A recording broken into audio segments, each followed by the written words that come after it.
अच्छा, अब हमारे पास आते हैं मैक्सिलरी मेजर कनेक्टर। सबसे पहले तो हमने इनके नेम्स पढ़ने हैं और उनको याद करना है। सबसे पहले हमारे पास आएगी सिंगल पैलेटल स्ट्रैप, फिर आएगी combination of interior and posterior palatal strap, जिसके अंदर 2 स्ट्रैप्स होंगे, एक आगे और एक पीछे।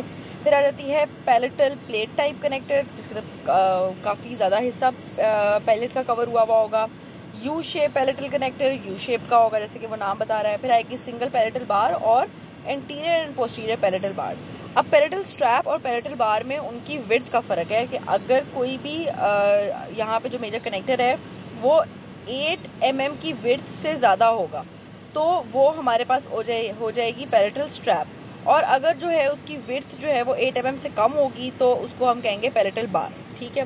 अच्छा, अब जो नॉर्मल हमारी सारी मेजर कनेक्टर्स की खसूसियात होती हैं वो यहाँ पे भी अप्लाई होंगी कि मेजर कनेक्टर को जो है वो रिजिड होना चाहिए। तो रिजिड होने के लिए या तो उसका सरफेस एरिया काफ़ी बड़ा हो तो वो चीज़ रिजिड होगी, या अगर उसका सरफेस एरिया बड़ा नहीं है, वो ज़्यादा एरिया को कवर नहीं करती, तो वो बल्की होगी तो भी वो रिजिड हो जाएगी। ठीक हो गया। अच्छा, अब यहाँ पे आते हैं, कहते हैं जो भी पैरेटल कनेक्टर यहाँ पे बनेगा उसको सपोर्ट चाहिए होगी और वो सपोर्ट मिलेगी रेस्ट से। ठीक है। तो एक बात यहाँ पे डन होती है कि जो भी मैक्सिलरी मेजर कनेक्टर्स बनेंगे सबके सब ऑफ कोर्स पैलेट पे आने हैं, और जो कि जॉन से भी पैलेट के ऊपर ये कनेक्टर्स आने होते हैं उन सबको डेफिनेट रेस्ट चाहिए ही चाहिए होती है, जबकि मैंडिबुलर में ऐसा नहीं था कि सबको रेस्ट चाहिए हो। यहाँ पे सबको रेस्ट चाहिए होगी। और रेस्ट हमें पता है क्या होती है, आपकी exclusive surface of the tooth के ऊपर एक प्रिपेयर्ड एरिया होता है और आपके आरपीडी का एक हिस्सा आके वहाँ पे उस हिस्से के ऊपर आके बैठा हुआ होता है। अच्छा जी, अब यहाँ पे अगर हम बात करें तो कहते हैं अगर कोई भी आपका अनप्रिपेयर्ड टूथ सरफेस के ऊपर आपका कोई भी मेजर कनेक्टर का कंपोनेंट आके बैठता है तो उससे क्या होगा, एक तो आपका जो डेंचर है वो वहाँ पे स्टेबल नहीं होगा, बार बार स्लिप होता चला जाएगा। दूसरा, वो आपके उस दांत की ऑर्थोडोंटिक मूवमेंट करा सकता है। मतलब कि कोई भी मेजर कनेक्टर का हिस्सा आपके किसी भी दांत की अनप्रिपेयर्ड सरफेस, यानी कि वो वाली सरफेस जो कि आपकी रेस्ट नहीं है, जिससे आपका डेंचर नहीं टच करना चाहिए, अगर आपका डेंचर उस सरफेस को टच करेगा तो उससे एक तो आपके उस डेंटिशन को हार्म होगा, दूसरा आपका डेंचर जो है वो स्टेबल भी नहीं होगा। स्टेबिलिटी के लिए उसको रेस्ट मस्ट चाहिए ही होगी। अच्छा, रेस्ट कहते हैं कहाँ प्रेजेंट होनी चाहिए, वो कहते हैं जिंजाइवा से ऊपर होनी चाहिए, फार अबव दी जिंजाइवा होनी चाहिए। और दूसरा, अगर हम बात करें उसकी कि दांत के ऊपर ऐसी जगह पे होनी चाहिए कि वो आपकी अपोजिंग डेंटिशन के साथ इंटरफेरेंस ना करे ड्यूरिंग एक्लूजन। ठीक है। तो ये उन्होंने बता दी आपकी रेस्ट की पोजीशन। अच्छा, अब आगे आते हैं। आगे अगेन उन्होंने यही बात की हुई है कि एक डेफिनेट रेस्ट हमें चाहिए है, प्लस आपकी जिंजाइवल रिलीफ प्रेजेंट हो नीचे ताकि जिंजाइवा की इम्पिंजमेंट ना हो रही हो, जिंजाइवा की इम्पिंजमेंट ना हो ताकि जिंजाइवा का जो ब्लड सप्लाई है वो मेंटेन रहे। उसके अलावा इन मार्जिन के नीचे जो है फूड की इम्पेक्शन ना हो। फर्दर कोई भी शार्प एंगुलर फॉर्म जो है वो इस पैलेटल कनेक्टर का ना बनता हो, सारी जो फॉर्म्स हों वो सारे जो एंगल्स हैं वो राउंडेड हो ताकि किसी किस्म की टंग को हिंड्रेंस वगैरह ना आए। ठीक है। अच्छा, ये बात हो गई। अब हम आते हैं अपने पहले टाइप के मेजर कनेक्टर के ऊपर, जो कि है single palatal strap. Single palatal strap जो है वो मेजरली कहते हैं यूज़ हो रहा होता है टूथ सपोर्टेड प्रोस्थेसिस के अंदर। ठीक है। Tooth supported bilaterally tooth supported prosthesis वो होते हैं जो कि हमारी क्लास 3 होती है, जिसके एंटीरियरली भी दांत प्रेजेंट है, पोस्टीरियरली भी दांत प्रेजेंट है। ठीक है। फर्दर कहते हैं ज़्यादा लॉन्ग स्पैन्स में ये यूज़ नहीं होते, मॉडरेट स्पैन्स में, इडेंटल स्पैन्स में ये यूज़ हो रहे होते हैं। फर्दर कहते हैं ज़्यादा बल्क लिए बगैर भी ये रिजिड होते हैं, क्योंकि ऑफ कोर्स ये पैलेटल स्ट्रैप्स हैं, ये ज़्यादा लंबा एरिया कवर कर रहे हैं, तो ये बल्कि नहीं भी होंगे तो भी ये रिजिड होंगे। ठीक है। अच्छा, दूसरी चीज़ यहाँ पे एक और देखने वाली है कि जिन चीज़ों को मैंने नीचे यहाँ पे रेड से मार्क किया, ब्लैक से मार्क किया हुआ है जो स्पॉट्स, वो आप यहाँ पे हम देख सकते हैं कि एक्सक्लूसिव सरफेस पे ये हमारी रेस्ट प्रेजेंट है। ठीक है। और कहते हैं कि ये जो आपका पैलेटल स्ट्रैप होता है इसकी जो विड्थ है वो जो आपके ये रेस्ट है ना टोटल, उसके अंदर अंदर ही रहना चाहिए आपका पैलेटल स्ट्रैप।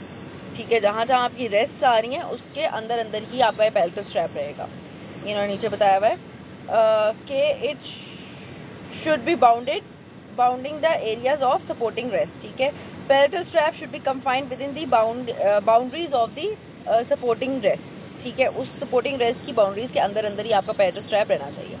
तो इसके अंदर हमने ये देख लिया कि पैलेटल स्ट्रैप है कैसा। दूसरा, इसकी 8 mm से बड़ी इसकी विड्थ है, इसकी डायमेंशन जो है वो 8 mm से बड़ी हैं। तीसरी चीज़ हमने देख ली, ये क्लास 3 के अंदर यूज़ हो रहा है। सूटेबल रिजिडिटी इसको मिल जाती है विदाउट एनी बल्क। और फिर हम नीचे आगे कहते हैं डिस्टल एक्सटेंशन बेसिस में हम इसको नहीं देंगे, क्योंकि अगर डिस्टल एक्सटेंशन बेसिस के केसेस में देते हैं तो यहाँ पर टॉर्क और लेवरेज जो है वो डेवलप हो सकता है, ठीक है। प्लस उसको अगर आप इंटीरियर डालेंगे अपने पोस्टीरियर देने के लिए, मतलब क्या है, अगर आपने इसको डिस्टल एक्सटेंशन की बेस की सूरत में देना है तो आपको इस पैरेटल स्ट्रैप को आगे रखना पड़ेगा, ठीक है। आप इस पैरेटल स्ट्रैप को आगे रखेंगे और यहाँ पे डिस्टल एक्सटेंशन की यहाँ पे बेस आएगी होगी। उस केस के अंदर कहते हैं क्या होगा कि जब ये इंटीरियरली आप इसको प्लेस करेंगे आपको ये थोड़ा सा बल्कि भी फील होगा, टंग के साथ भी हिंड्रेंस आएगी, तो हम इसको क्लास 1 और क्लास 2 के अंदर नहीं दे रहे होते हैं, जो कि आपकी डिस्टल एक्सटेंशन की बेसिस होती है। सिर्फ क्लास 3 में ही हम इसको दे रहे होते हैं। अच्छा, ये हो गई इसकी बात। नेक्स्ट आती है हमारे पास कॉम्बिनेशन टाइप, जिसके अंदर anterior and posterior palatal strap है। ये हमारा तकरीबन आप समझें सबसे बेस्ट टाइप का मेजर कनेक्टर है, ठीक है। मोस्ट केसेस में कहते हैं ये दिया जा रहा होता है। In almost any maxillary partial design आप ये दे सकते हैं। पोस्टीरियर पैलेटल स्ट्रैप कहाँ पे लोकेटेड होना चाहिए, कहते हैं वो फ्लैट होना चाहिए। उसकी मिनिमम विड्थ जो है वो 8 mm की होनी चाहिए, वो तो मैंने आपको बता दिया हुआ है। पैलेटल स्ट्रैप की, किसी भी पैलेटल स्ट्रैप की मिनिमम विड्थ जो है वो 8 mm की होनी चाहिए।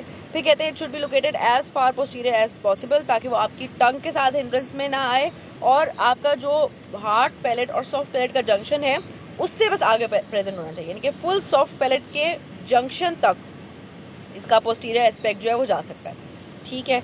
ये हो गई इसकी बात। अब अगर बात करें, कहते हैं ये मोस्ट कंडीशंस में हम यही यूज़ कर रहे होते हैं। सिर्फ एक कंडीशन में, मतलब जो इसकी कॉन्ट्रा इंडिकेशन आ जाती है वो ये आ जाती है कि अगर तो यहाँ पे कोई बहुत ही बड़ा सा पैरेटल टोराई प्रेजेंट है, ठीक है। जब पैरेटल टोराई बहुत ही बड़ा सा प्रेजेंट होगा तो ये आप इसकी पोस्टीरियर स्ट्रैप यहाँ पे नहीं दे सकेंगे, ठीक है।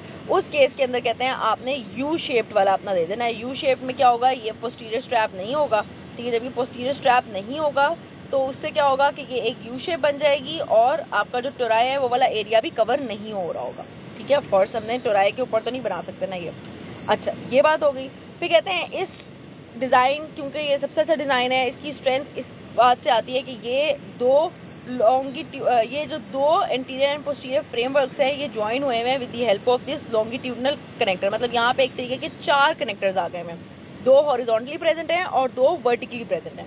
और ये जब चारों कनेक्ट हो जाते हैं एक स्क्वायर रेक्टेंगुलर फ्रेम बना लेते हैं, तो ये जो एक कंपोनेंट बन जाता है ये एक बहुत ही अच्छा रेजिस्टेंट हमारा रिजिड क्या बन जाता है, मेजर कनेक्टर बन जाता है, जो कि कहते हैं टॉर्क और फ्लेक्चर सबको क्या करता है, रेजिस्ट करता है, ठीक है। कहते हैं फ्लेक्चर जो है वो इस डिज़ाइन के अंदर होता ही नहीं है। फ्लेक्चर क्या होता है, वही कि रिजिडिटी का आप ऑपोजिट समझ लें, प्लस मूवमेंट वगैरह की अगर हम बात करें तो वो इसके अंदर बिल्कुल भी नहीं आ रही होती।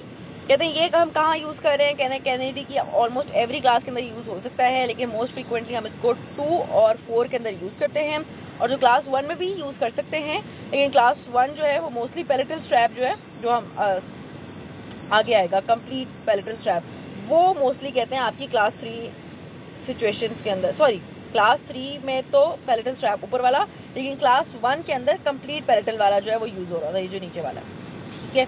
तो अगर आपसे एमसीक्यूज़ में पूछा जाए तो हमें पता लग गया है क्लास 3 में आपकी सिंगल पैलेटल स्ट्रैप, क्लास 2 और 4 के लिए हमारे पास एंटीरियर एंड पोस्टीरियर वाला, और क्लास 1 के लिए बेस्ट रहेगा कंप्लीट पैलेटल वाला, ठीक है। ये बात हो गई। अच्छा, नीचे आए तो ये उन्होंने कोई खास बात नहीं की हुई। कहते हैं जितने भी मेजर कनेक्टर्स हैं, जब भी उन्होंने मिड लाइन को क्रॉस करना है उन्होंने राइट एंगल पे करना है रेदर देन डायगोनली। जैसे कि अगर हम ऊपर बात करें तो ये सिंपली इतनी सी बात करें कि अगर मेजर कनेक्टर ये मिड लाइन को क्रॉस करता हुआ जा रहा है तो ये राइट एंगल पे करता हुआ जा रहा है, रेदर देन इस तरीके से करेगा तो कहते हैं आपकी टंग को ज़्यादा इंटरफेरेंस आएगी, ठीक है। अच्छा, ये तो अभी हमने ना कि सिर्फ पोस्टीरियर पैलेट को ज़्यादा जिक्र किया है। इंटीरियर पैलेट जो है वो कहते हैं आपके जो रुगाए वाले एरिया है उनसे पीछे पीछे तक ही आनी चाहिए, ठीक है। और अगर रुगाए को वो कवर करती है तो रुगाए की क्रेस्ट की बजाय रुगाए की क्रेस्ट की वैली में ख़त्म हो जानी चाहिए। अच्छा, अब यहाँ पे मैंने एक करेक्शन करनी है अपने प्रीवियस लेक्चर से रिलेटेड, कि प्रीवियस लेक्चर में मैंने आपको कह दिया था कि आपकी अगर मैक्सिलरी प्लेट जो है वो आगे तक आएगी तो आपने उसको रुगाए की पे एंड करना है, रुगाई की क्रेस्ट पे एंड करना है, बल्कि वो रुगाई की क्रेस्ट पे नहीं हमने एंड करना, हमने उसको रुगाई के या तो वैली में एंड करना है, ठीक है। रुगाई क्या होता है, हमारी रफ सर्फेसेस होती हैं हमारी इस पैलेट के इंटीरियर रीजन में, या तो हम उसको अपनी वैली के अंदर एंड करेंगे या रुगाई शुरू होने से पहले ही एंड कर देंगे ताकि हमारी टंग को इंटरफेरेंसेज ना आए। अच्छा, तो ये हमने 2 पढ़ लिए, पैलेटल स्ट्रैप और anterior and posterior palatal strap. अब आगे चलते हैं पैलेटल प्लेट टाइप कनेक्टर। जैसे कि इसके नाम से पता लग रहा है यहाँ पे हमने एक ब्रॉड पैलेटल कवरेज देनी है, ठीक है।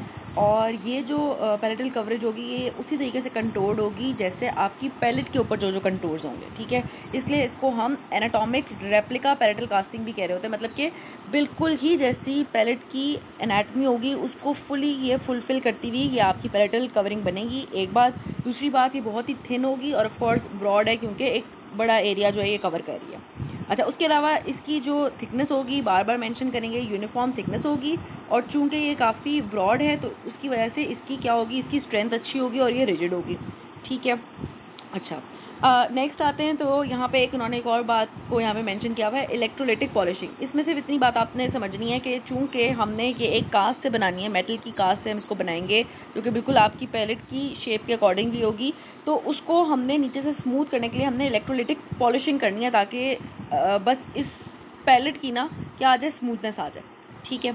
अच्छा, अब ये जो पैलेट टाइप कनेक्टर्स हैं इसके अंदर नीचे आएगा तो बताएंगे कि 3 टाइप के कनेक्टर्स हो सकते हैं। एक कनेक्टर वो हो सकता है जो कि कोई भी ई डेंचलेस एरियाज को कवर कर रहा हो, जैसे कि फॉर एग्जांपल ये एक टाइप का पैलेटल प्लेट कनेक्टर है, ठीक है।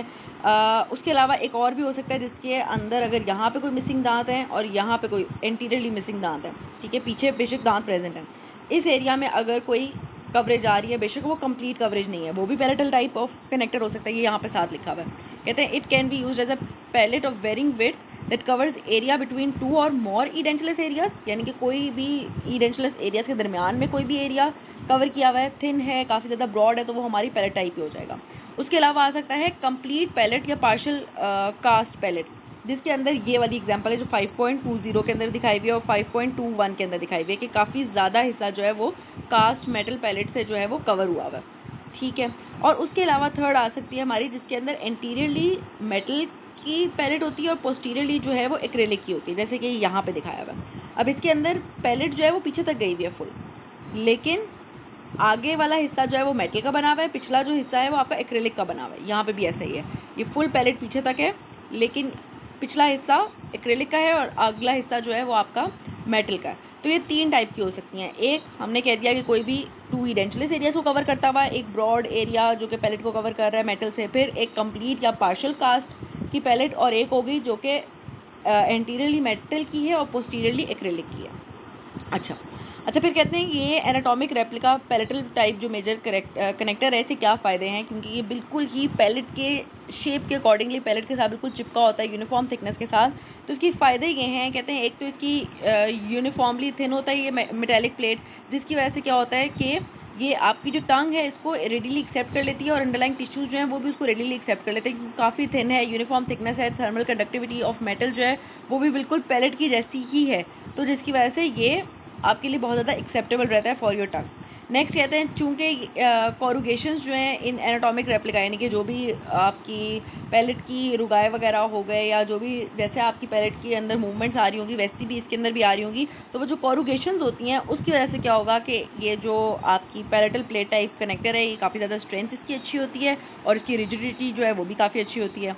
फिर कहते हैं जो सरफेस इरेगुलरिटीज़ आएंगी जो इसकी अंदर वाली साइड पे, वो कहते हैं इंटेंशनल होती हैं रेदर देन एक्सीडेंटल। तो आपने इसको क्या करना है, सिर्फ आपने इसको इलेक्ट्रोलाइटिक पॉलिशिंग करनी है। मतलब आपने पहले क्या किया, आपने कास्ट मेटल डाल के अपनी कास्ट के ऊपर एक ये पैलेट बना ली और उसके अंदर एरिया को स्मूथ करने के लिए आपने सिर्फ इलेक्ट्रोलाइटिक पॉलिशिंग की, आपने एक्स्ट्रा पॉलिशिंग नहीं की, सरफेस इरेगुलरिटीज़ को रिमूव नहीं किया क्योंकि वो इरेगुलरिटीज़ आपने खुद डाली हुई हैं जो कि पैलेट के अंदर थी, वही रिप्रोड्यूस हुई हैं, ठीक है, और उनकी वजह से हमें स्ट्रेंथ भी मिल रही है। तो हमने सिर्फ उसकी इलेक्ट्रोलाइटिक पॉलिशिंग करनी है, उसकी फर्दर पॉलिशिंग नहीं करनी। और लास्ट में आ जाता है क्योंकि ये बहुत ही इंटीमेट कॉन्टैक्ट है इसका with the low under tissues, तो उससे क्या होता है कि ये जो इंटीमेट कॉन्टैक्ट होता है उससे आपकी जो रिटेंशन है वो बहुत अच्छी रहती है। कहते हैं किसी किस्म का भी कोई पुल ऑफ स्टिकी फूड की वजह से कोई मूवमेंट आती है या कोई मूविंग बॉर्डर टिश्यू की वजह से मूवमेंट आती है, फोर्स ऑफ ग्रेविटी या कोई भी violent forces of cough and sneezing, ये जितनी भी फोर्सेस प्रोड्यूस होती हैं इन सब को रिटेन करता है ये इंटीमेट कॉन्टैक्ट, क्योंकि वो इतने अच्छे से कॉन्टैक्ट में आया हुआ होता है तो इतनी अच्छी रिटेंशन बन जाती है इस पैलेटल प्लेट टाइप कनेक्टर की कि ये इन सारी फोर्सेस को वो अच्छे से रेजिस्ट कर सकता है, ठीक है। तो ये हमने इसके फ़ायदे पढ़ लिए, नीचे हमने क्या पढ़ ली, इसकी टाइप्स पढ़ ली, स्टार्ट में हमने इसकी डेफिनेशन पढ़ ली। अब लास्ट में आ जाता है कि ये किन किन केसेस के अंदर यूज़ हो रहा होता है, ठीक है। पहले भी हमने अभी ऊपर डिस्कस किया है, हमने कहा था क्लास 1 के केसेस के अंदर मेजरली ये यूज़ हो रहा होता है, स्पेशली कि बायलैटरल आपकी क्या हैं, डिस्टल एक्सटेंशन प्लेट्स हैं, और बायलैटरली आपके दांत पोस्टीरियरली एब्सेंट हैं, और स्पेशली कहते हैं कि अगर आपके जो लास्ट रिमेनिंग अबटमेंट्स हैं वो किनाइन और फर्स्ट प्रीमोलर्स हैं, तो आपने यही वाली जो कास्ट मेटल है ये यूज़ करनी है, सॉरी कास्ट मेटल नहीं, यही पैरेटल प्लेट टाइप कनेक्टर जो आपने यूज़ करना होता है। ठीक है,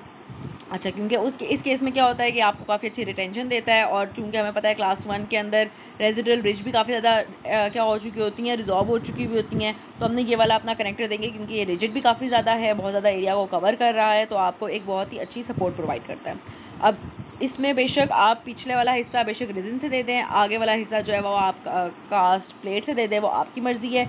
ये डिपेंड कर रहा होता है पेशेंट की कॉस्ट के ऊपर, क्योंकि अगर आप पिछला हिस्सा जो है वो एक्रिलिक से देंगे तो आपकी जो कॉस्ट है वो रिड्यूस हो जाएगी, क्योंकि ऑफकोर्स मेटल जो है महंगा आता है, मेटेलिक पूरा बनेगा तो वो महंगा बनेगा, लेकिन मेटेलिक वाले की स्ट्रेंथ अच्छी होती है। ठीक है, लेकिन अगर कॉस्ट का इशू है तो आप पेशेंट को रेजिन वाला भी दे सकते हैं।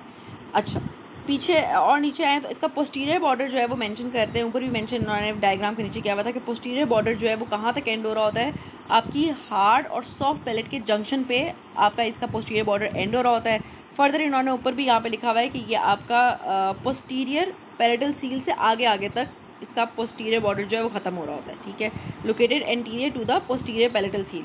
ये पोस्टीरियर पैलेटल सील क्या होती है, जब हम सीडी पढ़ेंगे ना, यानी कि कंप्लीट डेंचर पढ़ेंगे, तो वहाँ पे हम देखेंगे कि जो मैक्सिलरी कंप्लीट डेंचर्स बनते हैं ना, वो पोस्टीरियर पैलेटल सील पे जाके खत्म हो रहे होते हैं, क्योंकि उनको एक रिटेंशन जो है वो उस पैलेटल सील से मिलती है, वहाँ पे एक एयर सक्शन सा डेवलप हो जाता है और आपका जो डेंचर है वो स्टक रहता है। लेकिन यहाँ पे आप उसको उससे आगे भी ख़त्म कर सकते हैं।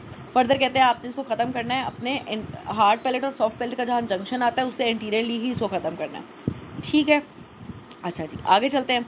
आगे हमारे पास आ जाता है design of maxillary major connector. ये हमने मैंडिबल के अंदर भी पढ़ा था, वैसा ही है ऑलमोस्ट। सबसे पहले कहते हैं आपने आउटलाइन करना है प्राइमरी डेंचर बेरिंग एरियाज़ को। ठीक है, जहाँ पे डेंचर की बेस बननी है आपने उन एरियाज़ को आउटलाइन करना है।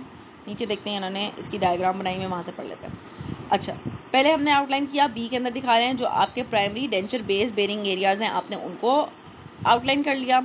उसके बाद आपने आउटलाइन करना है अपने नॉन बेरिंग एरियाज़ को, कि जिनके ऊपर हमने अपना कनेक्टर बिल्कुल नहीं लाना। वो एक तो आपके हो गए जिंजाइवल एरियाज़, जो कि इन्होंने मेंशन किया हुआ है 6 mm बिलो दी आपकी 6 mm तक का डिस्टेंस होना चाहिए आपके जिंजाइवल क्रेविस से। ठीक है, तो इतना डिस्टेंस आपने मार्क कर दिया जो कि बिल्कुल आपका नॉन बेरिंग एरिया होना चाहिए। उसके अलावा आपने पीछे वाला हिस्सा अपना मार्क कर दिया जो कि आपकी पोस्टीरियर पैलेटल सील और आपका सॉफ्ट टिश्यू वाला हिस्सा आ रहा है, और बीच में हमने मार्क कर दिया आपकी मीडियन पैलेटल जो टिश्यू होता है हमने उसको मार्क कर दिया, क्योंकि जो मीडियन पैलेटल फ्यूचर वाला एरिया होता है वहाँ पे भी समटाइम जो टिश्यू होता है वो काफ़ी हार्ड होता है, तो वहाँ पे भी हम कोशिश करते हैं आपका मेजर कनेक्टर ना आए। तो ये हमने मार्क कर दिया वो वाले हिस्से कि जहाँ पे आपके नॉन बेरिंग एरियाज़ हैं, और अल्टीमेटली आपने वो वाला हिस्सा मार्क करना है कि जहाँ पे आपका मेजर कनेक्टर आए। ठीक है, तो ये हमने अपने मेजर कनेक्टर वाले एरियाज़ को मार्क कर दिया डी के अंदर, और लास्ट में हम वहाँ पे अपना डेंचर का जो एरिया है वो सॉरी जो मेजर कनेक्टर का जो हिस्सा है वो वहाँ पे हम बिल्ड करते हैं। तो 2 के अंदर उन्होंने यही बताया हुआ है कि outline the non bearing areas जो कि lingual to the gingival tissue है within the 5 to 6 mm of the remaining teeth. उसके बाद आपने हार्ड पैलेट के ऊपर मीडियन पैलेटल राफे यानी कि मीडियन पैलेटल जो स्विचर वाला एरिया आपने उसको मार्क कर देना है, और palatal tissue posterior to the vibrating line यानी कि जो आपका सॉफ्ट पैलेट वाला हिस्सा आ जाता है आपने उसको मार्क कर दिया। लास्ट में स्टेप 3 के अंदर आपने आउटलाइन करना है अपने कनेक्टर का एरिया। कहते हैं कौन से टाइप का आपने कनेक्टर यूज़ करना है वो डिपेंड कर रहा होता है 4 फैक्टर्स के ऊपर, कि पेशेंट के माउथ का कंफर्ट को आपने देखना है, आपने देखना है कि कौन सा कनेक्टर आपको प्रॉपर रिजिडिटी प्रोवाइड करेगा, आपकी डेंचर बेस की लोकेशन कहाँ कहाँ होनी है, और आपको इनडायरेक्ट रिटेंशन कहाँ कहाँ चाहिए, उसके अकॉर्डिंगली आपने अपना कनेक्टर टाइप डिसाइड करना है। फर्दर हमने जो भी ऊपर वाली बातें देखी कि कौन से दांत मिसिंग है उसके अकॉर्डिंगली हमने अपना कनेक्टर देना होता है। क्लास 1 है, क्लास 2 है, क्लास 3 है, उसके अकॉर्डिंगली आपने अपना जो कनेक्टर है वो डिसाइड करना होता है। तो यहाँ पे उन्होंने वही बात की है जो हम पहले भी कनेक्टर्स की डिस्कस कर चुके हैं कि कनेक्टर का मिनिमम बल्ब होना चाहिए, वो ऐसी पोजीशन पे होना चाहिए कि वो आपकी टंग के साथ इंटरफेयर ना करे ड्यूरिंग स्पीच एंड मैस्टिकेशन। उसके अलावा कनेक्टर के अंदर मैक्सिमम रिजिडिटी होनी चाहिए कि वो आपके स्ट्रेस को बायलैटरली डिस्ट्रीब्यूट करवा सके। ठीक है, तो कहते हैं जो डबल स्ट्रैप कनेक्टर्स थे जो कि अभी हमने एंटीरियर पोस्टीरियर वाले पढ़े, उनकी कहते हैं स्ट्रेंथ सबसे अच्छी होती है without sufficient bulb and tissue coverage, तो वो एक बहुत ही अच्छे आपके मेजर कनेक्टर्स हैं। ठीक है, अच्छा, इसके बाद हमारे पास आती है यू शेप पैलेटल कनेक्टर। जैसे कि नाम से पता लग रहा है, ये हमारे पास फिगर 5.25 के अंदर यू शेप पैलेटल कनेक्टर है। इसकी एक ही मेजर इंडिकेशन है, वो ये है कि जब यहाँ पे कोई बहुत ही इनऑपरेबल आपका पैलेटल टोराई प्रेजेंट हो, जिसको आप नहीं ऑपरेट करके रिमूव कर सकते, तो आपने ये यू शेप अपना मेजर कनेक्टर देना होता है। ठीक हो गया। अच्छा, अब इसका सिर्फ ये ही एक जो है इसकी इंडिकेशन है मेजरली, और कहते हैं कि तब दे रहे हैं जब आपके ओकेजनली काफ़ी सारे सेवरल एंटीरियर टीथ जो हैं उनको आपने रिप्लेस करना था और आपका पैलेटल टॉरस प्रेजेंट है, तो आप ये वाला दे देंगे। लेकिन ये काफ़ी ही एक ख़राब मेजर कनेक्टर है। क्यों? इसके साथ ऑब्जेक्शन क्या क्या आती हैं? कहते हैं एक तो ये इतना रिजिड नहीं होता as compare to other design, जिसकी वजह से क्या होता है कि इसके ऊपर लेटरल फ्लेक्चर पड़ता है अंडर एक्लूजल फोर्सेज, और क्या होता है टॉर्क जनरेट होने लग जाता है और लेटरल फोर्सेज जो हैं वो जनरेट होने लग जाती हैं अबटमेंट टीथ के ऊपर। ठीक है, यानी कि टॉर्क आएगा, फोर्सेज आएंगी, तो वो अबटमेंट टीथ को मूव करवाएंगे अल्टीमेटली। दूसरा इसका मसला ये आता है कि इसकी जो सपोर्ट है वो भी इतनी अच्छी नहीं है, जिसकी वजह से ये अंडरलाइंग टिश्यूज़ को इम्पिंच करता है। जब ये एक्लूजल लोडिंग होगी तो जो अंडरलाइंग टिश्यू होगी, जो अंडरलाइंग टिश्यूज़ होंगे उसके ऊपर इसकी इम्पिंजमेंट जाएगी, उसके अंदर जाके ये धंसेगा। और तीसरा ये कहते हैं काफ़ी ज़्यादा आपको बल्क देना पड़ेगा इसको रिजिड बनाने के लिए, और जब इसको आप काफ़ी ज़्यादा बल्क दे देंगे तो पेशेंट की टंग के साथ इसकी हिंड्रेंस आएगी। ठीक है, तो ये इन वजूहत की वजह से ये इतना सही नहीं है। नीचे भी ऑलमोस्ट यही सारी बातें होने लग जाती हैं। कहते हैं इसको रिजिड बनाने के लिए आपने बल्क देना है, जो कि टंग के लिए इतना अच्छा नहीं होता। उसके बाद कहते हैं अगर आप इसको डिस्टल एक्सटेंशन पार्शियल डेंचर्स के साथ यूज़ कर रहे हैं, इनके डिस्टल एक्सटेंशन प्लेट्स के साथ इसको यूज़ कर रहे हैं, तो उस केस के अंदर ये आपकी रेजिडुअल रिज के लिए काफ़ी ज़्यादा ट्रोमेटिक होता है। ठीक है, और अल्टीमेटली क्या होता है कि आपकी रेजिडुअल रिज जो है वो सफ़र करती है और वो रिजॉल्व होने लग जाती है। अच्छा, फिर कहते हैं कि अगर आपका ये यू शेप मेजर कनेक्टर जो है वो वाइडर कवरेज देता है, तो ये आपके पैलेटल प्लेट टाइप के जैसा हो जाएगा।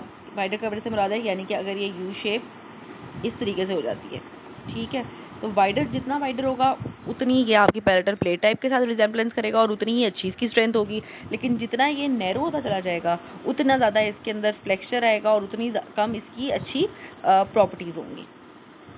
ठीक है। अच्छा, उसके अलावा कहते हैं इसको और रिजिड बनाने के लिए हम मल्टीपल टूथ के साथ हम डेफिनेटेड रेस्ट सपोर्ट दे सकते हैं। तो ये एक चीज़ है जो हम कर सकते हैं कि हम अपने अबटमेंट टीथ के ऊपर क्या करें, हम अबटमेंट टीथ के ऊपर अपनी प्रॉपर रेस्ट को प्रिपेयर करें और काफ़ी ज़्यादा मल्टीपल रेस्ट दे दें, ताकि मल्टीपल रेस्ट की मदद से हम इसको रिजिड बना सकें और इसकी जो स्ट्रेंथ, इसकी जो सपोर्ट है उसको हम बेहतर कर सकें। ठीक है, लेकिन अल्टीमेटली कहते हैं कि अगर इसकी प्रॉक्सिमिटी जो है वो आपके गम्स के साथ बहुत ज़्यादा होगी, आपके टीथ की पैरियों के साथ बहुत ज़्यादा होगी, तो वो क्या करेगा, आपकी पेरिडोंटल डैमेज करेगा, जिंजाइवल इरिटेशन करेगा, जिसकी वजह से ये जो यू शेप मेजर कनेक्टर्स हैं ये फेल हो जाते हैं। ठीक है, तो ये हमने पढ़ ली यू शेप मेजर कनेक्टर्स। फिर हमारे पास लास्ट टाइप के आ जाते हैं सिंगल पैलेटल प्लेट बार। तो सिंगल पैलेटल बार जो है, जैसे मैंने पहले बताया, पैलेटल स्ट्रैप था एक। पैलेटल बार वो है जिसकी जो विड्थ है वो 8 mm से कम होगी, तो इसको हम पैलेटल बार कह देंगे। ये least logical type of palatal major connector, यानी कि सबसे गंदा जो है वो ये है। नीचे उन्होंने ये लाइन भी लिख दी हुई है कि ये सबसे गंदा है, या यू शेप पैलेटल कनेक्टर सबसे गंदा है, ये इट इज़ ऑब्जेक्शनेबल। ठीक है, दोनों ही ख़राब हैं बिल्कुल, क्योंकि दोनों ही इतने अच्छे रिजिड नहीं है, क्योंकि दोनों ही बहुत थिन होते हैं और उनको रिजिड करने के लिए हमें बल्क देना पड़ेगा। बल्क देंगे तो वो पेशेंट के लिए अनकम्फर्टेबल होगा, टंग के साथ अनकम्फर्टेबल होगा। फिर कहते हैं ये जो सिंगल पैलेटल बार है, इसको इफेक्टिव बनाने के लिए उसको आपने रिजिड करना है, इसको स्टेबलाइज करना है, इसको सेंट्रली लोकेट करना है, और ये सब चीज़ें अगर आप करेंगे तो एक तो पेशेंट का जो कंफर्ट है वो ख़राब होगा, प्लस पैलेटल कंटूर जो है वो भी ख़राब होंगे। इसको अगर आप क्या करेंगे, रिजिड करेंगे, तो आपने क्या करना होगा, रिजिड करने के लिए सेंटर में रखेंगे, बिल्कुल सेंटर में रखेंगे तो भी टंग को आके ऑब्जेक्ट करेगा, ये बल्कि करेंगे तो भी टंग को आके ऑब्जेक्ट करेगा। ठीक है, नीचे भी यही बात की हुई है, कहते हैं टू थिन होगा तो फ्लेक्सिबल हो जाएगा, टू बल्कि होगा तो पेशेंट के लिए ऑब्जेक्टेबल हो जाएगा। अच्छा, नीचे लास्ट हमारे पास आता है, फिर कहते हैं combination of anterior and posterior palatal bar, जिसके अंदर एक एंटीरियरली बार होगी, एक पोस्टीरियरली बार होगी। ये भी कहते हैं इसकी भी कोई अच्छे एडवांटेजेस नहीं है, इसको भी स्ट्रेंथन करने के लिए हमने बल्कि करना होता है, जो कि अगेन हार्मफुल है। तो ये भी हमारा कोई इतना अच्छा पैलेटल कनेक्टर नहीं है। लास्ट में हमारे पास एक बात आती है बीडिंग की। बीडिंग के ऊपर जो है आपसे क्वेश्चन पूछ सकते हैं, यूक्यू में पूछा जाता है बीडिंग का। बीडिंग क्या है? बीडिंग एक स्क्रिबिंग है, ठीक है, जिसके अंदर आपने एक शैलो ग्रूव बनाना होता है अपनी मैक्सिलरी मास्टर कास्ट के ऊपर, और उससे आप क्या कर रहे होते हैं, अपने पैलेटल मेजर कनेक्टर को आउटलाइन कर रहे होते हैं। ठीक है, इसको हम ऊपर देखते हैं, यहाँ पे दिखाया हुआ है एक क्लिवाइड कार्वर लेके, ठीक है, एक सिंपल एक कार्वर आप लेके 0.5 mm का यहाँ पे आप स्क्रिबिंग करेंगे, ठीक है, यानी कि एक तरीके का आप क्या करेंगे, जो जो आपके इसके मार्जिन होंगे मेजर कनेक्टर के, उनके अंदर आप यहाँ पे एक गधा सा खोद देंगे, छोटा सा, ठीक है। अब इसके फ़ायदा क्या है, ये हमने बिडिंग करनी की होती है, ये स्क्रिबिंग हमने करनी की होती है। नंबर 1 इसका काम ये है कि आप अपने कनेक्टर का जो डिज़ाइन है उसको आप अपनी मेजर कास्ट के अंदर, इन्वेस्टमेंट कास्ट के अंदर ट्रांसफ़र कर रहे हैं, ठीक है। आपने इन्वेस्टमेंट कास्ट के अंदर ये स्क्रिबिंग वगैरह करके अपनी जो भी आपका डिज़ाइन था आपने उसको ट्रांसफ़र कर दिया। दूसरा ये होगा कि जब यहाँ पे आप मेटल फ्लो करवाएंगे तो मेटल इस जो गड्ढा सा आपने बनाया है, जो शैलो सा आपने ग्रूव बनाया है, उस शैलो से ग्रूव के अंदर चला जाएगा, ठीक है। जब वो उस शैलो से ग्रूव के अंदर मेटल चला जाएगा और यही मेटल कास्ट जब आप अपनी पैलेट पे लगाएंगे तो इन एरिया के ऊपर जो है आपका बहुत ही ज़्यादा अच्छा कांटेक्ट डेवलप होगा, आपकी कास्ट का, आपके इस कनेक्टर का, आपके टिश्यू के ऊपर इन एरियाज़ में बहुत ही डीप कांटेक्ट आएगा, जिसकी वजह से क्या होगा कि फूड इम्पिंजमेंट नहीं होगी मेजर कनेक्टर के नीचे, ठीक है। यही आपके ओपनिंग एरिया से ना, मेजर कनेक्टर के ओपनिंग एरिया से मुराद है यहीं से आपका, ये अगर आपका मेजर कनेक्टर का एंड है तो इसी एरिया के अंदर आपका फूड जो है नीचे फंस सकता था, लेकिन अगर ये एरिया बहुत ही अंदर गया हुआ होगा, क्यों, क्योंकि यहाँ पे आपने उसका एक थिक बॉर्डर बना दिया हुआ है, जब इसके ऊपर कास्ट आएगी तो ये एरिया थिक हो जाएगा, तो इससे क्या होगा, इनके एरिया के अंदर जो है आपकी फूड इम्पिंजमेंट नहीं होगी। उसके अलावा कहते हैं आपको एक विजिबल फिनिशिंग लाइन मिल जाएगी फॉर द कास्टिंग, और इंश्योर कराएगा कि इंटीमेट टिश्यू कांटेक्ट आए मेजर कनेक्टर का विद द पैलेटल टिश्यू। तो जब इंटीमेट कांटेक्ट आएगा तो फूड इम्पिंजमेंट नहीं होती। क्लेवाइड कावर से आपने यहाँ पे करना है और आपने एक ग्रूव बनाना है जो कि 0.5 mm in width and depth हो मैक्सिमम। तो ये हो गई आपकी बीडिंग। अच्छा, अब हमारे पास आ जाते हैं माइनर कनेक्टर्स। माइनर कनेक्टर्स जो है वो बहुत ही सिंपल सा एक टॉपिक है। जैसे कि हमें पता है मेजर कनेक्टर जो है वो आपके सारे कंपोनेंट्स ऑफ दी आरपीडी को जोड़ रहा होता है, ठीक है। तो उन कंपोनेंट्स को मेजर कनेक्टर के साथ जोड़ा होता है माइनर कनेक्टर, ठीक है। तो माइनर कनेक्टर क्या है, कहते हैं माइनर कनेक्टर एक कनेक्टिंग लिंक है बिटवीन द मेजर कनेक्टर और the base of the removable partial denture. जो बेस है उसके साथ या तो मेजर कनेक्टर को माइनर कनेक्टर जोड़ रहा होगा, या तो ऑल दी अदर कंपोनेंट्स के साथ मेजर कनेक्टर को ये माइनर कनेक्टर जोड़ रहा होता है। जैसे कि अगर प्रोस्थेसिस को हमने मेजर कनेक्टर से जोड़ना है क्लास असेंबली के साथ, कोई इनडायरेक्ट रिटेनर्स के साथ, रेस्ट के साथ, तो इन सब के दरमियान जो चीज़ आ रही होगी वो हमारी माइनर कनेक्टर होगी, ठीक है। तो सिंपली एक ये मेटालिक एक्सटेंशन ही होगी जो कि मेजर कनेक्टर से निकलती हुई जा रही होगी और इन सारे पार्ट्स के साथ जाके ये कंटिन्यूस होगी, ठीक है। यहाँ पे नीचे बात करते हैं, कहते हैं फॉर एग्जांपल कि अगर कोई एक्लूजल रेस्ट है किसी जगह पे जो कि लिंगो प्लेट वाले एरिया से निकलती हुई जा रही है, तो जो लिंगो प्लेट का एक एंड होगा वो एक्चुअल में माइनर कनेक्टर ही होगा, क्योंकि वो मेजर कनेक्टर से लिंगो प्लेट निकली है और ऊपर जाके वो रेस्ट बन गई हुई है। तो जो बीच वाला जो हिस्सा है वो हमारा माइनर कनेक्टर होगा। अच्छा जी, आगे आ जाएँ तो इसी तरीके से बताया हुआ है कि समटाइम्स वो क्लास में एंड हो रही होती है, समटाइम्स वो एक्लूजल रेस्ट के अंदर जाके एंड हो रही होती है। फिर कहते हैं वो वाला पोर्शन रिमूवेबल पार्शियल डेंचर का जो कि डेंचर बेसिस को रिटेन कर रहा होता है, ठीक है, वो भी माइनर कनेक्टर ही होता है। अब इसको समझने के लिए हम एक दफ़ा कोई भी, हाँ, ये वाली इमेज भी अगर देख लें तो ये जो बीच वाला पार्ट है वो तो हमने भी बड़े अच्छे से पढ़ लिया हुआ है, वो मेजर कनेक्टर का पार्ट है ये सारा, ठीक है। अब इससे निकलती हुई ये जो एक लेडर लाइक यहाँ पे एक मेश वर्क सा क्रिएट हो रहा है, ठीक है, इसको हम लेटिस वर्क भी कह रहे होते हैं और इसको हम लेडर लाइक माइनर कनेक्टर भी कह रहे होते हैं, ठीक है। ये जो सारा मेटल का फ्रेमवर्क है ये एक्चुअल में एक माइनर कनेक्टर है, ठीक है। और इसके ऊपर क्या होता है जो कि अभी इन्होंने ड्रॉ करके नहीं दिखाया हुआ यहाँ पे, इसके ऊपर हमारी बनती है बेस, ठीक है, जो कि एक एक्रेलिक की बनती है। यहाँ पे हमारी एक्रेलिक की बेस बनती है इस मेटल प्लेट के ऊपर, ठीक है, जिसको हम बार बार यहाँ पे जितना भी जिक्र आ रहा होता है मेटल प्लेट का, सॉरी बेस प्लेट का, बेस का, वो यहाँ पे बन रही होती है एक्रेलिक की, ठीक है। इसके दरमियान में होता है ये आपका मेटल का माइनर कनेक्टर जो कि आपके मेजर कनेक्टर के साथ भी जाकर कनेक्ट हुआ होता है।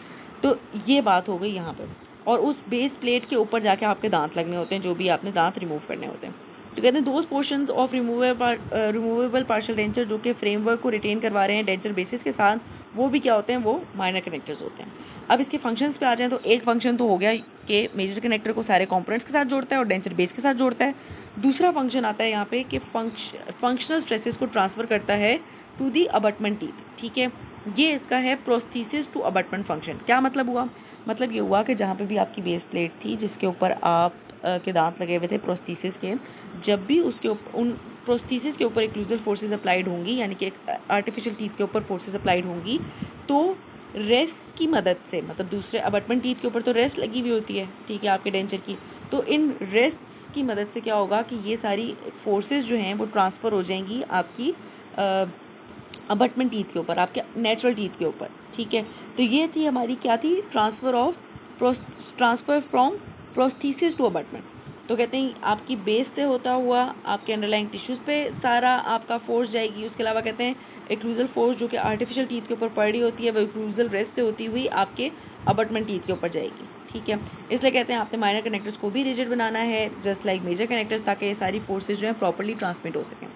दूसरा इसका फंक्शन आता है जो कि होता है transmission of force from abutment to prosthesis. अब ये उल्टा है, ठीक है। अब इसके अंदर क्या होता है कि रिटेनर्स की मदद से, रेस्ट की मदद से, स्टेबलाइजिंग कंपोनेंट्स की मदद से जो कि प्रोस्थेसिस के अंदर प्रेजेंट होते हैं, जितनी भी फोर्सेस आपकी अबटमेंट के ऊपर पड़ रही होती हैं वो आपकी प्रोस्थेसिस की तरफ ट्रांसमिट होती हैं, और इन प्रोस्थेसिस से अबटमेंट का कनेक्शन जो है वो आपके इन माइनर कनेक्टर्स के थ्रू ही होता हुआ गुजर रहा होता है।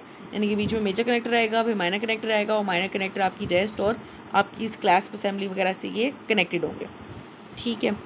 फिर वो एक बात क्या हुआ, कहते हैं कि स्टेबलाइजिंग कंपोनेंट्स जो हैं वो कोई भी एक साइड ऑफ द आर्च पे प्रेजेंट होंगे जो कि रेजिस्ट करेंगे कोई भी हॉरिजॉन्टल फोर्सेस जो कि opposite side of the arch पे जो पड़ रही होंगी, ठीक है। और जो ट्रांसफरिंग इफेक्ट है सारा कि एक साइड से दूसरी साइड तक जाने की चीज़ें जो हैं वो किसकी वजह से पॉसिबल होंगी, माइनर कनेक्टर की वजह से पॉसिबल होंगी, क्योंकि ये ही आपके सारे कंपोनेंट्स को अल्टीमेटली जोड़ है, ठीक है।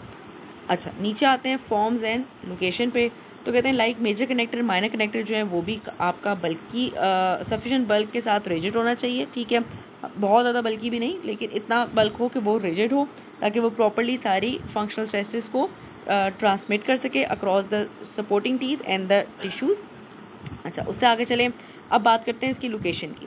तो कहते हैं माइनर कनेक्टर कभी भी अगर जो कि आपका क्या कहते हैं रेस्ट की तरफ जा रहा होता है, अगर वो प्रेजेंट होना है आपकी axial surface of the tooth के ऊपर, यानी कि आपके दांत की फ्रंट सरफेस के ऊपर प्रेजेंट होना है, तो उसको हमेशा कहाँ प्रेजेंट होना है, एम्ब्रेजर के एरिया में प्रेजेंट होना है, ठीक है। एम्ब्रेजर का एरिया क्या होता है, दो दांतों के दरमियान का जो एरिया होता है वहाँ पे उसको प्रेजेंट होना चाहिए, रेदर देन कि वो आपकी किसी भी दांत की कन्वेक्स सरफेस के ऊपर प्रेजेंट हो, ठीक है। इस जगह प्रेजेंट नहीं होगा कभी भी माइनर कनेक्टर, हमेशा दरमियान में प्रेजेंट होगा। क्यों कहते हैं, इंटरडेंटल एम्ब्रेजर में जब ये प्रेजेंट होगा तो क्या होगा इससे कि आपकी टंग को फील नहीं होगा, ठीक है। आपके टंग के लिए लीस्ट नोटिसेबल होगा ये एरिया।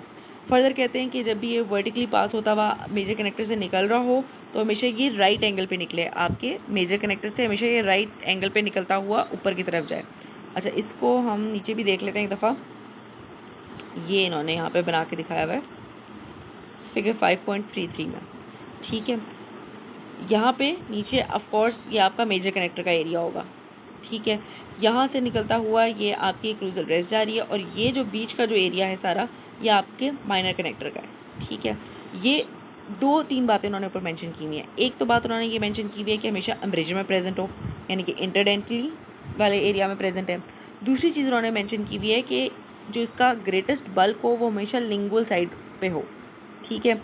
मीजियोडिस्टली इसकी विड्थ कम से कम हो, और जो इसका बल्क है मैक्सिमम वो लिंगुअल साइड पे प्रेजेंट हो, जो कि अभी हम साइड यहाँ से देख रहे हैं, ये लिंगुअल साइड ही इन्होंने दिखाई हुई है।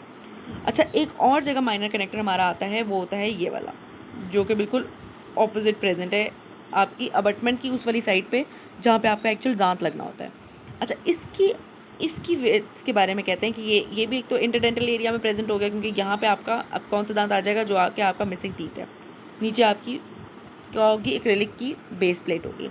इसके बारे में कहते हैं कि इसकी मीजियोडिस्टल विड्थ जो है काफ़ी कम होनी चाहिए, यानी कि ये जैसे कि हम यहाँ पे देख रहे हैं कि इसकी ये मीजियोडिस्टल विड्थ है, इसकी मीजियोडिस्टल विड्थ बहुत ही थिन होनी चाहिए, ताकि जो यहाँ पे आपका अबटमेंट टीथ आए वो आपके नॉट अबटमेंट टीथ, जो आपका मिसिंग टीथ आए वो आपके अबटमेंट टीथ के साथ बिल्कुल ही एक थिन प्लेट से सेपरेटेड हो, जो कि आपकी माइनर कनेक्टर है, ठीक है।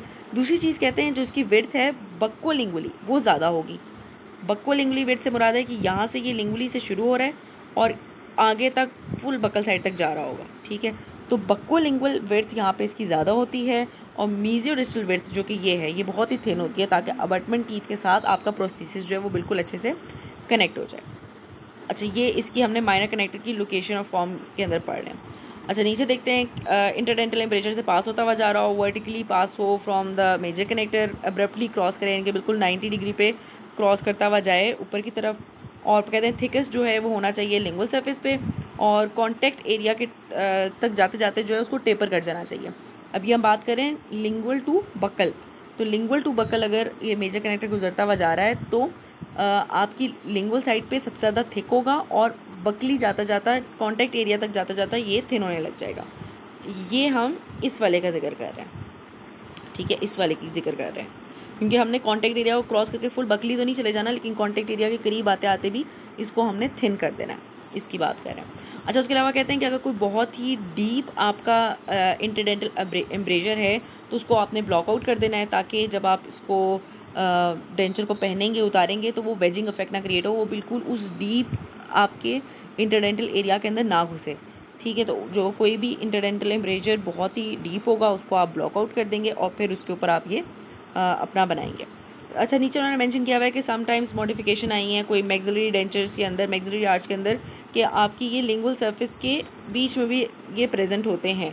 अब उसके फ़ायदे क्या क्या हैं और उसके नुकसानात क्या क्या हैं, वैसे इतने इंपॉर्टेंट नहीं है। कहते हैं जो मॉडिफिकेशन है इसका फ़ायदा ये है कि least amount of gingival tissue coverage होती है, जिसकी वजह से इन डेंचर्स की इंसर्शन और रिमूवल जो है वो ईजी हो जाता है। स्टेबलाइजिंग इफेक्ट जो है वो ज़्यादा अच्छा आता है अगेंस्ट दी हॉरिजॉन्टल और रोटेशनल फोर्सेस।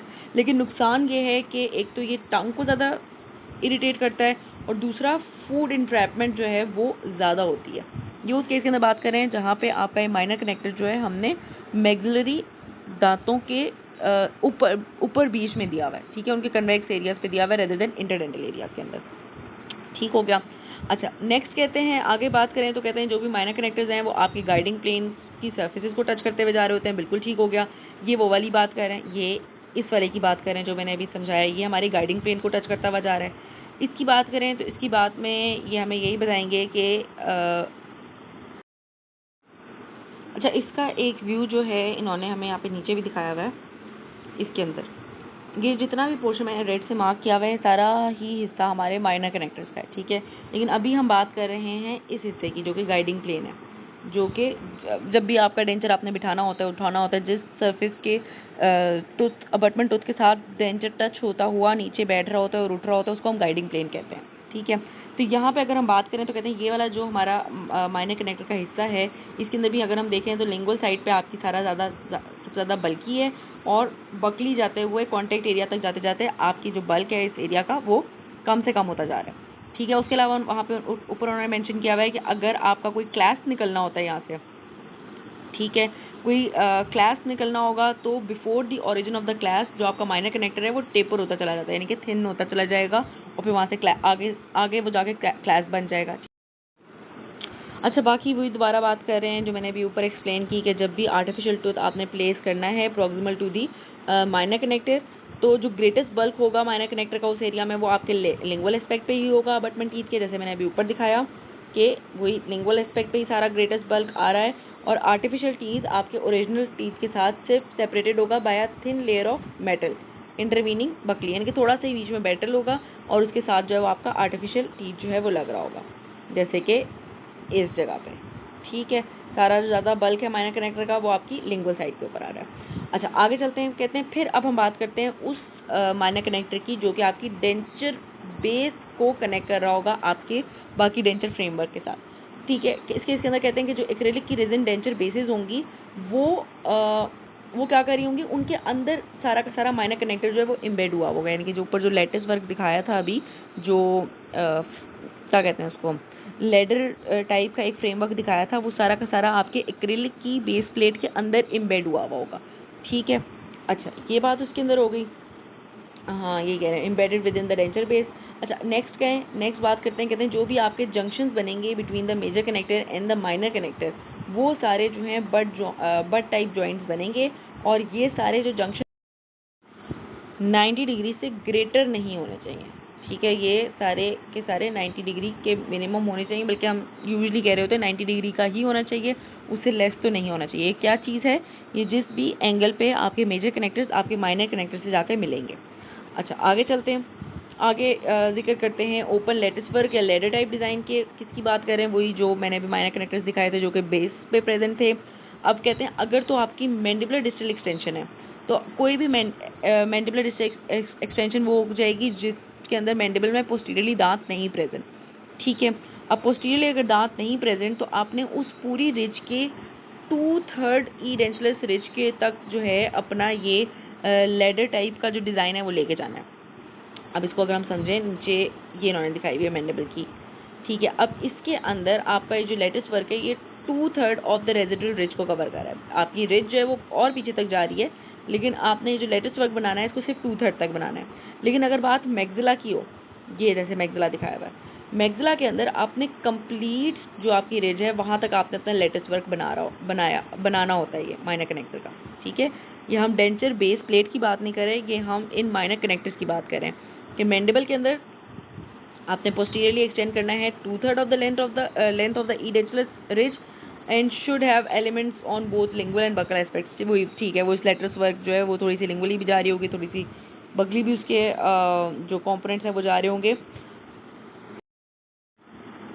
अच्छा, उसके अलावा यहाँ पे नीचे आ जाए तो वो बात मेंशन की हुई है कि जब भी मैक्सिलरी डिस्टल एक्सटेंशन बेसिस बननी है तो वो entire length of the residual ridge को कवर कर रहा होगा। वहाँ का ये आपका माइनर कनेक्टर का लेडर लाइक जो भी स्ट्रक्चर होगा, ठीक है, वो पूरा का पूरा आपके रेजिडुअल रिज को कवर कर रहा होगा और उसके ऊपर फिर ऑफ कोर्स आपकी एक्रेलिक की डेंचर बेस प्लेट बन जाएगी।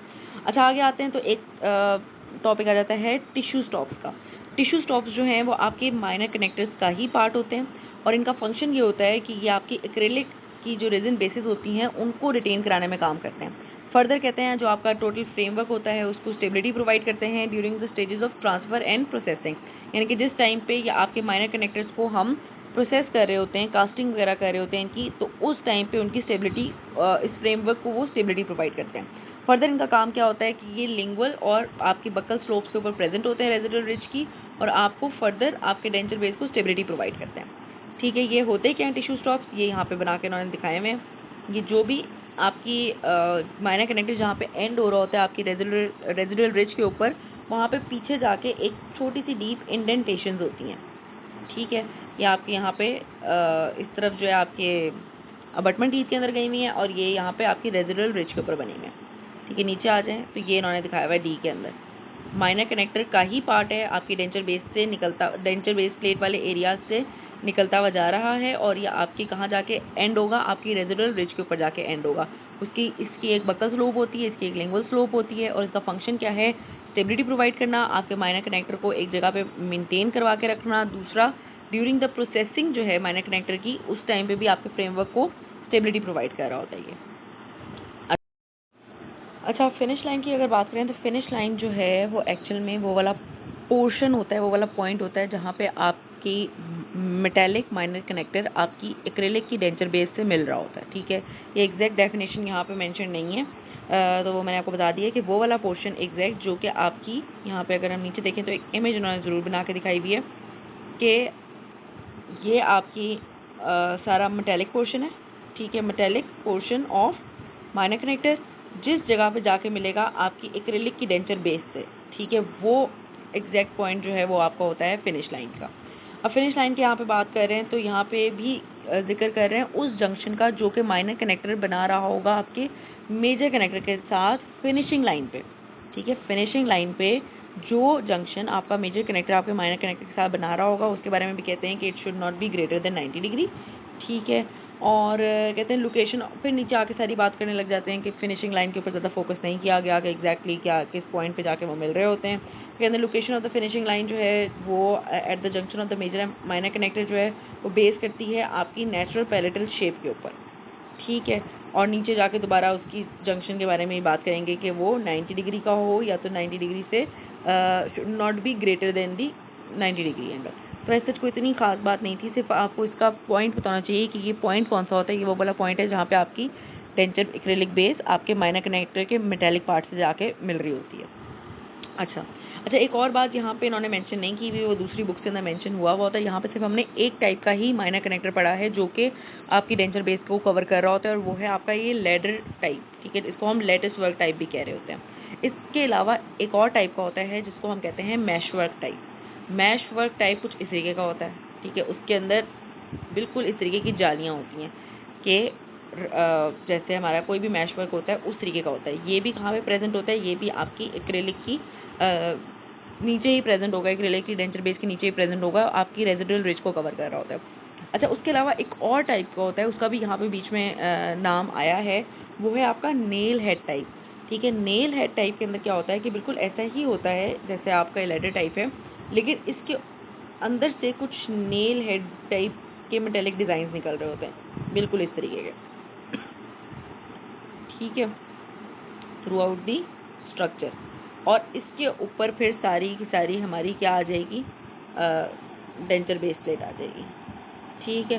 तो ये जो नेल हेड्स निकल रहे होते हैं, इनसे क्या होता है, हमारी स्ट्रेंथ जो है इस बेस की ज़्यादा अच्छी हो जाती है, क्योंकि एक लॉन्गिट्यूडनली भी एक हमारा सेक्शन निकल के आ रहा होता है। तो ये भी एक टाइप का माइनर कनेक्टर है जो कि प्रेजेंट होता है आपकी रेजिडुअल रिज के ऊपर। तो 3 टाइप के हो गए, एक मैश वर्क टाइप हो गया, एक लेडर टाइप हो गया जिसको हम लेटर वर्क टाइप भी कह रहे होते हैं, और एक ये नेल हेड टाइप हो गया, ठीक है। ये सिर्फ एडिशनल बात बतानी थी, बाकी तो ये सिर्फ हमने डेंचर बेस वाले एरिया के लिए पढ़े हैं। बाकी हमें पता है उसकी और टाइप्स क्या हैं, जो भी एक्लूजल रेस्ट को कनेक्ट कर रही हैं, जो आपकी सिंगुलम रेस्ट को कनेक्ट कर रही हैं, आपकी क्लैस्प असेंबली को कनेक्ट कर रही हैं, ये सब माइनर कनेक्टर्स कनेक्ट कर रहे हैं। अच्छा, लास्ट में हमारा आता है reaction of tissue to the metallic coverage. अब इस टॉपिक के अंदर ऐसी कोई भी खास बात नहीं है, वो सिंपली ये बता रहे हैं कि ये सारे हम जो भी RPDs यहाँ पे पढ़ रहे हैं वो सारे मेटेलिक हैं, ठीक है। तो उनकी वजह से हमारे टिश्यू के ऊपर क्या रिएक्शन आ रहा होता है। तो अल्टीमेटली इस पूरे पैराग्राफ्स में बात करके कहते हैं एज सच मेटेलिक कवरेज की वजह से कोई मसला नहीं आ रहा होता RPD की वजह से टिश्यूज़ को,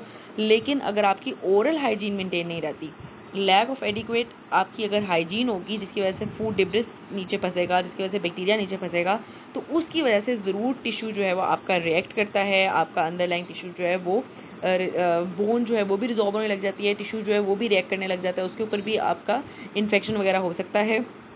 तो ये सारे मसले जो हैं वो क्लीनिनेस की वजह से आ रही होती हैं।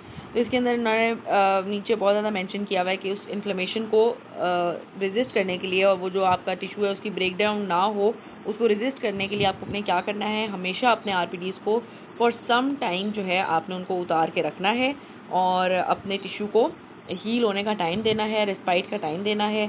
और ऑफकोर्स हमें पता है कौन सा टाइम होता है, रात का टाइम होता है। उसके अलावा आपने अपने अंडर सरफेस वगैरह को अच्छे से क्लीन रखना है।